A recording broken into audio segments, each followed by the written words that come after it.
Our next guest is a Nobel Prize-winning economist. Joseph Stiglitz is also the John Bates Clark Medal winner for 1979. He is university professor at Columbia University and is chief economist of the Roosevelt Institute, among other distinctions, and his most recent book is The Euro, How a Common Currency Threatens the Future of Europe. Professor Stiglitz, thanks for coming on the program. Nice to be here.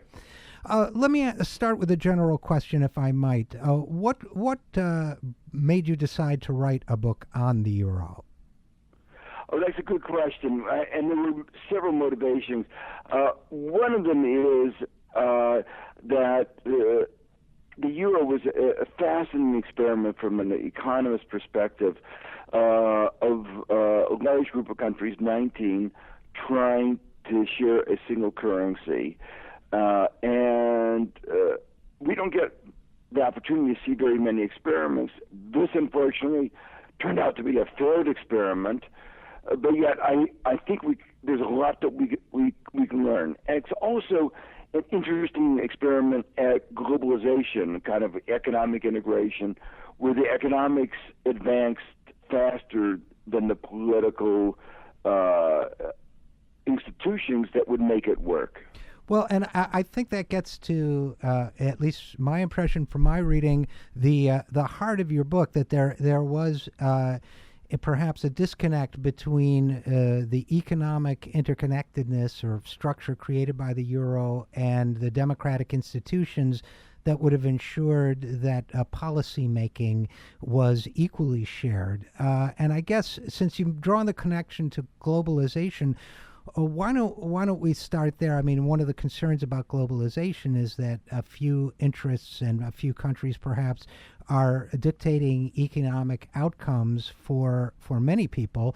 Would you say that the euro's problem is also that there is an imbalance of power within the European community, so that while it is a commonly shared currency, its fate or the key decisions are not made equally among the participants?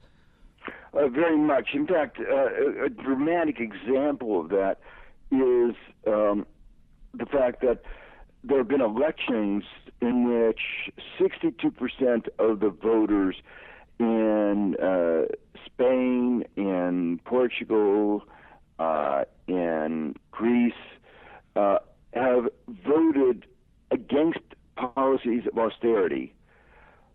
But the levers of economic power are so controlled by Germany, and Germany says, I'm sorry, austerity is the medicine you have to take, that they have to continue with that austerity and against the wishes of the vast majority of the citizens.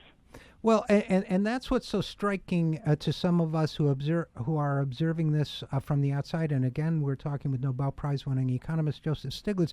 One of the things that's striking is, I've heard stories about Greece that, some of the conditions for forbearance on loans and so on is that the parliament, maybe I don't know if this is correct or not, but had to submit draft bills to outside authorities for approval. As we see, as you've said, populations rejecting a kind of austerity economics, but forced to accept them anyway. It almost seems, looking at it from the outside, that the financial regime of the euro is directly overruling democracy in some countries. That's right, and it's one of the reasons why it's so important, from my perspective, that they reform the euro, because what it's doing is that it's undermining the faith in democracy, and it's giving rise to support for by a large fraction of the population to extremist parties, with the centrist parties, both the center left and the center right, have become solidly behind the euro. They were promised it would bring prosperity, but it did not, for large fractions of the population. And so, not surprisingly, when the promises of prosperity have been broken, they've turned to the extreme parties. And a particular concern to me is the growth of the extreme parties. To me, is that unless they do something relatively quickly, those extreme right parties will become in the ascendancy and affect not only economic issues, but also a whole wide range of social and other aspects of our society. Well, let's touch on this, if we might, just for a moment, in terms of the broader issue of globalization as well, in terms of extremist parties, which is we see even outside the European community, people feel that their own decision-making ability, their autonomy, their participation in democracy, there's an overall sense that people are getting shafted by economic forces beyond their control, and that's giving rise to some nativist and other extremist expressions here in the United States as well, and even more broadly than in the European community. Is there a connection, you think, between this feeling of disempowerment and perhaps the rise of extremism inside the European community and similar movements outside the European community? Oh, very much so, and it's precisely that kind of connection that provided some of the motivation for my writing the book, The Euro. It's often easier to see what's gone wrong looking at other countries than looking at one's own country. I talked a few minutes ago about how when the euro was introduced, there was the promise that it would bring greater prosperity, but in fact, it's done just the opposite. In the United States, we had similar promises about how NAFTA and other trade agreements would bring greater prosperity, and for large fractions of America, that has not been the case. And even now, President Obama is promising pushing forward on a trade agreement, TPP, Trans-Pacific Partnership. As I look at that kind of a trade agreement, it's an agreement that benefits corporate interest, not more ordinary Americans. So we're having, even from the Democratic Party in the United States, an instance where another attempt at globalization out of sync with the realities of the economy is likely to worsen the plight of most Americans. Now, fortunately, I think TPP won't go through. Hillary Clinton has come out strongly against it. So even though the Republicans are continuing supporting it in Congress, so I'm hopeful that there is a beginning of a learning that blindly going forward in globalization is not going to bring the country prosperity, at least not bringing it to the bottom 90%. Well, and that gets to my next question, Professor Stiglitz, and I'm asking you to speculate a bit here, but why do you suppose, President Kennedy said those who make violent or make peaceful evolution impossible make a violent revolution possible, or words to that effect. Why is it you think, I think frustration arises when this kind of deal, like the NAFTA or the other trade agreements, does not help them, in fact hurts them, costs them jobs. It's tied to the question of inequality, which you've written about a great deal. People don't see the benefits coming to them. They see the benefits coming to others. And if they don't see perhaps a center-left party, whether it's the Democratic Party here, the Socialists in Spain, or whomever, if they don't see those parties as representing the chance for change for them, doesn't that lead to frustration and disillusionment? And why do you suppose, let me even change the question a little bit, why do you suppose the center-left parties embrace this thinking to begin with? That's a good question. 20 years ago, I think there was the hope that these kinds of economic agreements would work for most citizens. So in a way, I less. I hope some of the people who supported it 20, 25 years ago less at fault than those who are supporting it today. Many economists warned that there would be large distributive effects, that there would be winners and there would be losers. The winners could compensate the losers, and I argued, and many others agreed, that, well, if the winners could compensate the losers, we better have a tax system that got the money from the winners and helped the losers.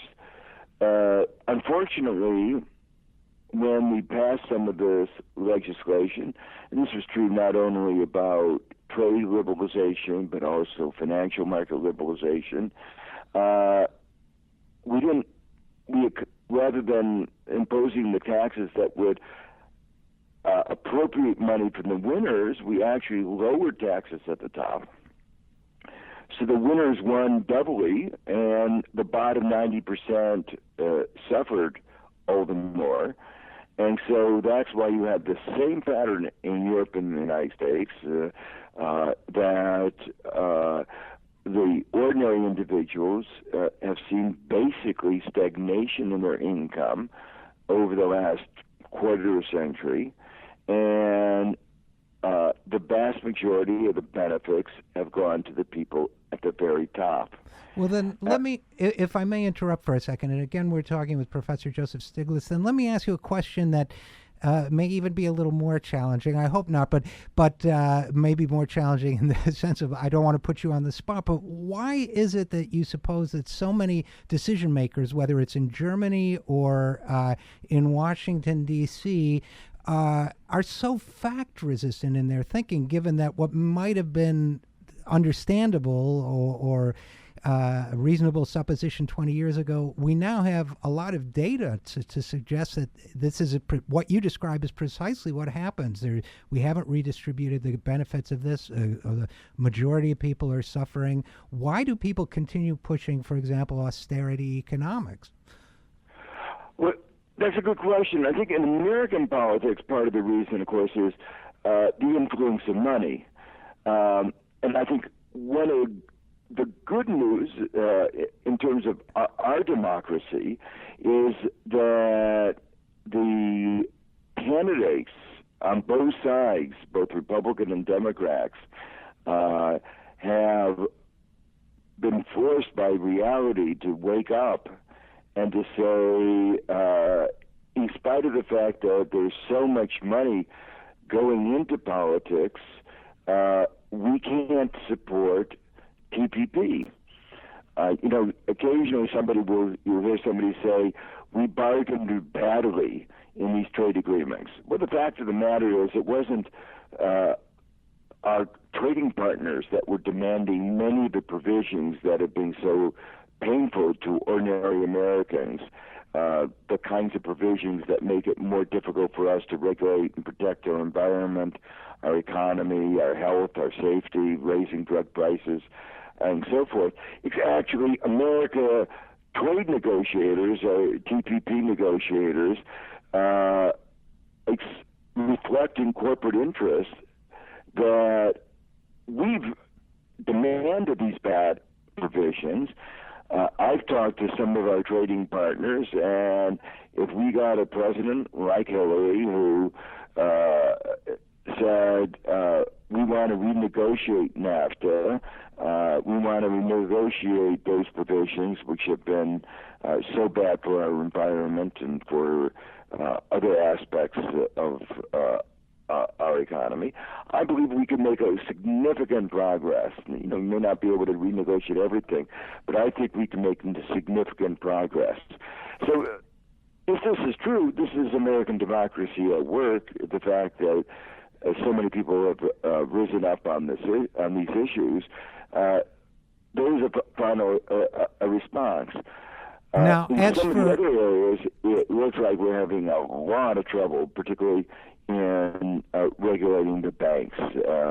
The banks continue to make such large contributions, and also in taxation. There's a real worry that multinationals like Apple will get tax relief. They're supposed to be paying taxes at 35%. They're taking advantage of this special loophole, kept their money abroad. And there's now lots of discussion that if they bring their money back home, we'll pass a special bill that allows them to bring it back at a very low rate. So we'll be rewarding them for not investing in America. That seems to me just wrong. Well, I'd like to be able to do what Apple CEO Tim Cook does and just not pay my taxes until someone agrees to give me a more favorable rate. I would have a strong incentive for doing that, but I couldn't agree with you more. I guess last question for you, Professor Stiglitz. We've talked a lot. You've talked a lot, I should say, about the need to invest in infrastructure and elsewhere for jobs and growth. Is there any chance that the Americans or the Europeans will, let's leave it with the Germans because we only have about 30 seconds. Any chance of bringing the Europeans around to common sense on that? I think on the issue in Europe, as I emphasize in my book, Euro, Germany is so dominant and the democratic politics are so broken that breaking out of the austerity, even if it's for investments that will be of long-run benefit to everybody in these countries, the prospects of that are very bleak. In the United States, both candidates have come out in favor of expanding investments in infrastructure. The real danger right now is that the discussion is going on behind closed doors to support that, but to get the revenues, they're going to do a tax deal for the big corporations. Right. And so we may get the investment, but the price of that investment is to let multinationals like Apple off the hook in paying their taxes, while ordinary citizens will have to continue paying the taxes like we've always done. And to me, that's a bad deal. So, yeah, it sounds like a Pyrrhic victory, a one-time infusion of cash in return for a permanent tax break. So, unfortunately, we will have to leave it there. But Professor Joseph Stiglitz, thank you for writing this book, The Euro. I learned a lot from it, and thank you for coming on the program. Thank you very much.